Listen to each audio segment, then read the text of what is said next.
Hello everyone, welcome back to our channel. तो आज हम पढ़ेंगे फर्स्ट इक्वेशन ऑफ मोशन।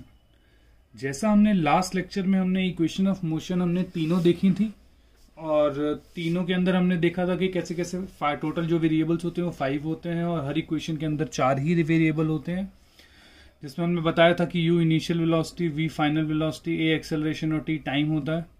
अब सबसे पहले हम फर्स्ट इक्वेशन को समझेंगे कि क्या है और इसके अंदर अलग अलग हम सिनेरियो डाल के पहले हम क्वेश्चंस की वैल्यूज निकालेंगे।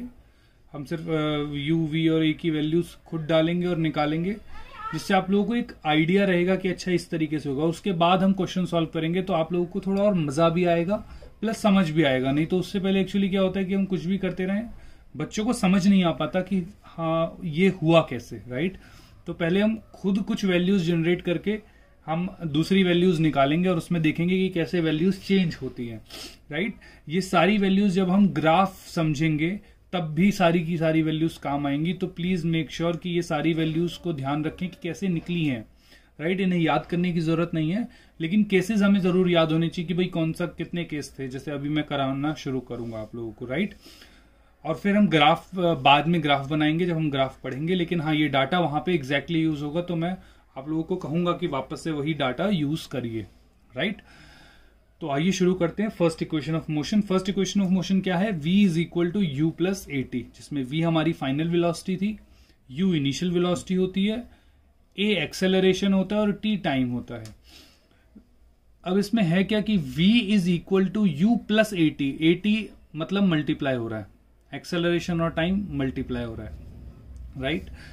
थोड़ा और ध्यान से देखते हैं। तो अब मैंने पहला केस बना लिया। पहला केस क्या कि u इज इक्वल टू 0। तो मैंने मान लिया कि शुरुआत में अगर मैं मान लूं कि बॉडी जो है वो रेस्ट पे है, तो u इज इक्वल टू 0 का मतलब क्या होगा? Body at rest, body at rest, right.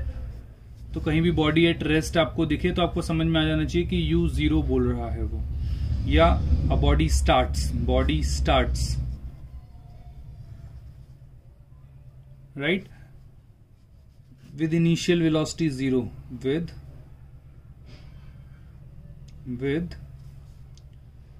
initial velocity 0।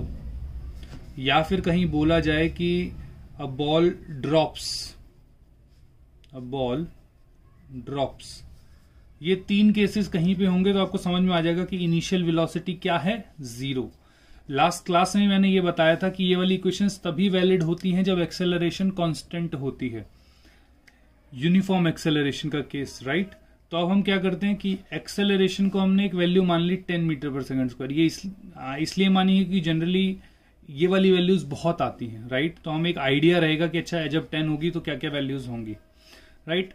तो अब क्या करते हैं, u इनिशियल वेलोसिटी 0 मान ली और एक्सेलरेशन हमने क्या मान लिया? 10 मीटर पर सेकंड। अब कोई मुझसे पूछे कि बताओ भाई वेलोसिटी 1 सेकंड बाद कितनी होगी, वेलोसिटी 1 सेकंड बाद कितनी होगी? तो मैंने क्या किया, अच्छा भाई अब मुझे t भी दे दिया, कितना? 1 सेकंड। तो हम ध्यान से देखते हैं कि u, a और t, और मुझसे फाइनल वेलोसिटी पूछी गई है। चारों वेरिएबल देखने के बाद मुझे पता लगा कि इसमें डिस्प्लेसमेंट की बात कहीं नहीं करी गई। याद है आप लोगों को लास्ट क्लास लेक्चर में हमने पढ़ाया था डिस्प्लेसमेंट, एस जो होता है वो डिस्प्लेसमेंट होता है। तो इसमें डिस्प्लेसमेंट या डिस्टेंस की बात नहीं करी गई है, इसीलिए इक्वेशन कौन सी लगेगी? फर्स्ट, क्योंकि यहां पे एस की कोई बात नहीं करी गई तो इसलिए फर्स्ट इक्वेशन लगेगी, राइट। अब चलिए भाई, तो फॉर्मूला हमें क्या पता है? v is equal to U plus A T. अब देखिए आपको तीनों वेरिएबल दे रखे हैं। क्या हमें u दे रखा है? बिल्कुल दे रखा है, जो है 0, प्लस एक्सेलरेशन कितना दे रखा है? प्लस 10, और टाइम कितना दे रखा है? 1 सेकेंड, राइट। तो 10 1 जा 10। तो वेलोसिटी की यूनिट क्या होती है? Metre per second. तो 10 मीटर पर सेकेंड कब? At t is equal to 1 second. क्या ऐसे ही क्या t is equal to 2 seconds पे भी निकाला जा सकता है? तो at t is equal to 2 seconds. तो t is equal to 2 second, तो v is equal to u plus A T, v is equal to u plus A T. अब एक्चुअल में हमने क्या कर रहे हैं कि t is equal to 2 seconds पे कर रहे हैं। तो t इज इक्वल टू हमने 2 सेकेंड्स लिया, t is equal to 2 seconds लेने के बाद v इज इक्वल टू क्या है? u plus A T. तो v इज इक्वल टू क्या हो जाएगा, इनिशियल वेलोसिटी 0 दे रखी है, प्लस 10 इंटू 2 20, तो ये 20 मीटर पर सेकेंड आ गया। क्या ये चीज क्लियर है? नाउ पता लग गया 1 सेकंड पे 10 है, 2 सेकंड पे 20 है, तो 3 सेकंड पे क्या होगी? क्या आप लोगों को क्लियर है? तो at t is equal to 3 seconds, तो v is equal to u plus 80, 0 plus 10 into 3, तो क्या 30 मीटर पर सेकेंड आ गया, राइट? सिमिलरली अगर हम देखेंगे, राइट, सिमिलरली अगर हम देखें at t is equal to 4 seconds, तो v इज इक्वल टू क्या 10 20 30, क्या मैं डायरेक्टली लिख सकता हूं 40, लेकिन एक बार और लिख रहा हूं ताकि आप लोगों को क्लियर रहे। तो 10 4 जा 40 metre per second. Similarly at t is equal to 5 seconds, तो v इज इक्वल टू क्या डायरेक्टली लिख लें 50 सेकेंड, 50 मीटर पर सेकेंड। और इस तरीके से 60 70 80। तो आप लोगों को ये भी दिखेगा कि कैसे वेलोसिटी जो है वो कॉन्स्टेंटली चेंज हो रही है, राइट? जैसे v1 पे, अगर मैं इसको v1 मान लेता हूं, तो v1 पे जो वेलोसिटी थी वो 10 मीटर पर सेकेंड थी, v2 पे जो वेलोसिटी थी वो 23, 3 पे 30 थी, 4 पे 40 और 5 पे 50। इस तरीके से वेलोसिटी चेंज हो रही है। तो इक्वल टाइम इंटरवल के अंदर इक्वल वेलोसिटी का चेंज आ रहा है, तो इसे हम कहेंगे यूनिफॉर्म एक्सेलरेशन का केस। प्लस पॉजिटिव एक्सेलरेशन है उसमें प्लस 10, जो एक्सेलरेशन है वो हमारी plus 10 metre per second square है, right? Now similarly second case देखते हैं। सेकेंड केस क्या कहता है, ध्यान से देखिएगा। अब मैंने क्या कहा, सेकेंड केस, इसमें मैंने कहा इनिशियल वेलोसिटी मैंने इसमें भी 0 ही मानी, लेकिन एक्सेलरेशन प्लस 10 की जगह मैंने माइनस 10 ले लिया। क्यों? क्योंकि एक्सेलरेशन तो भाई वेक्टर है, ये तो कुछ भी हो सकता है। तो क्या सिमिलरली मैं दोबारा क्या फाइनल वेलोसिटी अलग अलग टाइम इंटरवल्स पे निकाल पाऊंगा? तो जैसे at t is equal to 1 second पे, तो हम क्या देखते हैं, v is equal to u plus 80, u initial velocity 0 है, प्लस 10 क्या माइनस 10 हो जाएगा, इनटू में t की जगह 1 आ जाएगा। ध्यान से देखिए, 10 1 जा 1, प्लस माइनस माइनस होता है, तो माइनस 10 मीटर पर सेकेंड हमारे वेलोसिटी आ गई। Similarly at t is equal to 2 seconds, तो v1 हो गया, तो v is equal to u plus 80, तो 0 प्लस माइनस 10 इंटू 2, तो क्या ये माइनस 20 मीटर पर सेकेंड हो गया। Similarly at t is equal to 3 seconds, क्या मैं डायरेक्टली लिख सकता हूं कि v3 जो होगा वो माइनस 30 मीटर पर सेकेंड होगा, और at t is equal to 4 seconds v4 minus 40 metre per second and v5 minus 50 metre per second.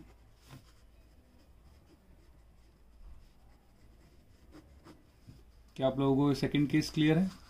तो पहले केस में मैंने एक्सेलरेशन को प्लस 10 लिया, दूसरे केस में मैंने एक्सेलरेशन को माइनस 10 लिया और अलग अलग वेलोसिटीज निकाली, राइट? अब आगे देखते हैं। पहले केस में हमने एक्सेलरेशन को प्लस 10 लिया और दूसरे केस में एक्सेलरेशन को हमने माइनस 10 मीटर पर सेकेंड लिया। अब देखते हैं तीसरा केस। अब इस केस के अंदर अब इनिशियल वेलोसिटी कुछ ले लेते हैं। मान लीजिए मैंने इनिशियल वेलोसिटी ले ली से 50 मीटर पर सेकेंड, एक्सेलरेशन इस बार ले लीजिए plus 10 metre per second square, और वापस से दोबारा फाइनल वेलोसिटीज निकालते हैं अलग अलग टाइम पे। तो at t is equal to 1 second, देखो 0 पे इनिशियल वेलोसिटी मतलब t is equal to 0 second, right? अब मैं सीधा इसीलिए t is equal to 1 second निकाल रहा हूं हर एक में, पीछे वाले दोनों केसेस में जो हमने निकाला है। तो t is equal to 1 second क्या हो जाएगा, v is equal to u plus 80। Initial velocity हमें कितनी दे रखी है 50, एक्सेलरेशन 10 और टाइम 1 सेकेंड, क्योंकि फर्स्ट सेकेंड पे निकाल रहे हैं। तो 50 प्लस 10 क्या 60 मीटर पर सेकेंड हो गया, 60 मीटर पर सेकेंड। क्या सिमिलरली अब मुझे पता लग गया कि जैसे ही 10 होगा प्लस 10 होगा तो एक 10 वेलोसिटी अपने आप बढ़ जाएगी अगले सेकेंड में। तो क्या मैं डायरेक्टली लिख सकता हूं v2 को 70 metre per second. Similarly eight t3 3 seconds. v3 कितना हो जाएगा 80 metre per second. Similarly at t is equal to 4 seconds v4 हो जाएगा हमारा 90 मीटर पर सेकेंड, और at t is equal to 5 seconds हो जाएगा v5 which is 100 metre per second. क्या क्लियर है आप लोगों को? राइट। अब चौथा केस देख लेते हैं। चौथा केस क्या होगा कि इनिशियल वेलोसिटी तो 50 ही है, राइट। इनिशियल वेलोसिटी में +50 ही ले रहा हूं, लेकिन एक्सेलरेशन मैंने ले लिया -10 मीटर पर सेकेंड स्क्वायर। क्या आप दोबारा अलग अलग टाइम आ जाएंगे? तो ध्यान से देखते हैं। तो क्या लिखें? At t is equal to 1 second, v is equal to u plus 80, v is equal to u is 50 plus -10 into 1, तो 50 माइनस 10 क्या 40 मीटर पर सेकेंड आ गया। तो 10 मीटर पर सेकेंड हमारी कम हो गई वेलोसिटी।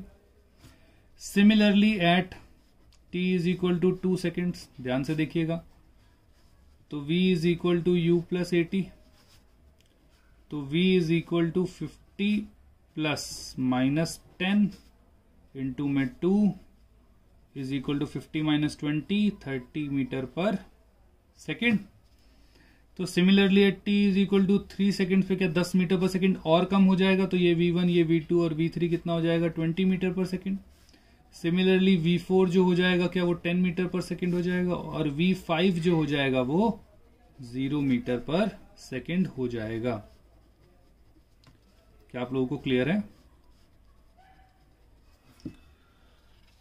और v5 जो है वो v5 जो है 0 मीटर पर सेकेंड हो जाएगा at t is equal to 5 seconds पे। At t is equal to 3 seconds पे v3 20 metre per second, at t is equal to 4 seconds पे v4 10 मीटर पर सेकेंड, और at t is equal to 5 second पे v5 0, और थोड़ा और इसको आगे चलाएंगे तो v6 सेकेंड्स पे v6 क्या अब और कम हो जाएगा, तो -10 10 और कम हो जाएगा, right. Similarly at t is equal to 7 seconds पे v7 जो है वो -20 मीटर पर सेकेंड हो जाएगा। क्या ये वही, यहां से देखिए वही शुरू हो गया जो पीछे हमने किया था, जिसमें इनिशियल वेलोसिटी 0 थी और उसके बाद फिर -10 मीटर पर सेकेंड, तो घूम के फिर वापस से वही वैल्यूज आनी शुरू हो जाएंगी, राइट। ओके, नाउ अब देखते हैं पांचवा केस। पांचवा केस क्या होगा, ध्यान से देखिएगा। तो पांचवा केस क्या कि इनिशियल वेलोसिटी मैंने मान ली -50 मीटर पर सेकेंड, और एक्सेलरेशन मैंने ले लिया +10 मीटर पर सेकेंड स्क्वायर। तो आप वैसे ही देख पाएंगे, अगर पीछे वाला आपने पूरा फॉलो किया है तो क्या मैं इसमें डायरेक्टली लिख सकता हूं कि एट v1 मतलब t is equal to 1 second, at t is equal to 1 second v1 कितना हो जाएगा हमारा, u क्या है u प्लस 80, u क्या है -50 प्लस 10 और 1। ध्यान से देखिए -50 प्लस 10, प्लस माइनस होता है माइनस, तो माइनस और 50 में से 10 गया 40, और साइन आएगा माइनस का क्योंकि 50 बड़ा है, तो -40 पर metre per second. Similarly v2 मतलब t is equal to 2 seconds पे v2 जो होगा क्या मैं डायरेक्टली लिख सकता हूं 30 मीटर पर सेकेंड माइनस का। Similarly t is equal to 3 seconds पे क्या मैं v3 को लिख सकता हूं -20 metre per second. Similarly t is equal to 4 seconds पे क्या मैं डायरेक्टली लिख सकता हूं v4 -10 मीटर पर सेकेंड, और at t is equal to 5 seconds पे मैं लिख सकता हूं v5 0 मीटर पर सेकेंड। क्या आप लोगों को यहां तक क्लियर है, राइट। नाउ अब आता है छठा केस। छठा केस क्या कहता है, ध्यान से देखिएगा। तो सिक्स्थ केस क्या कहेगा कि इनिशियल वेलोसिटी तो -50 मीटर पर सेकेंड है, लेकिन एक्सेलरेशन हमारी -10 मीटर पर सेकेंड स्क्वायर आई है। इस हिसाब से अगर मैं v1 देखूं, v1 मतलब t is equal to 1 seconds पे, तो क्या ये हो जाएगा -60 metre per second. I am not solving it because ऊपर मैंने सारे सॉल्व करके दिखाए हैं, राइट। तो v2 कितना हो जाएगा -70 मीटर पर सेकेंड, v3 कितना हो जाएगा -80 मीटर पर सेकेंड, v4 हो जाएगा -90 मीटर पर सेकेंड, और V5 हो जाएगा -100 मीटर पर सेकेंड। क्या आप लोगों को ये क्लियर है कि ये हुआ क्या? इसी पूरे अगर हम इक्वेशन ऑफ मोशन देखेंगे तो इन 6 के अलावा और कोई केस नहीं बन सकता, राइट? पूरे इक्वेशंस के अंदर इन 6 के अलावा और कोई केस नहीं बन सकता। बस ये हो सकता है कि एक्सेलरेशन किसी में पॉजिटिव हो, किसी में नेगेटिव हो सकता है, 10 ना हो, 2 हो, 3 हो, 5 हो, इनिशियल वेलोसिटी कुछ और हो सकती है। लेकिन मोटा मोटा अगर हम देखें तो यही चीजें काम में आती हैं, राइट? जो आप लोगों को सबसे ज्यादा काम में आएंगे वो शायद ये पहले 2 केसेस होंगे जो हमने किए थे, जिसमें हमने इनिशियल वेलोसिटी 0 मानी और एक्सेलरेशन +10, या इनिशियल वेलोसिटी 0 और एक्सेलरेशन -10, राइट? सिमिलरली एक ये वाला केस और जिसमें इनिशियल वेलोसिटी +50 और एक्सेलरेशन -10। तो पहला, दूसरा और जो चौथा केस है, ये बहुत बार इनकी वैल्यूज यूज होंगी, राइट? तो मैं अभी से बता देता हूं ताकि बाद में जब हम करें तो मैं वापस से आपको रिलेट कर पाऊं, राइट? इसके अलावा अगर हम देखते हैं इस फॉर्मूले को और कैसे यूज करें, तो ध्यान से देखिएगा।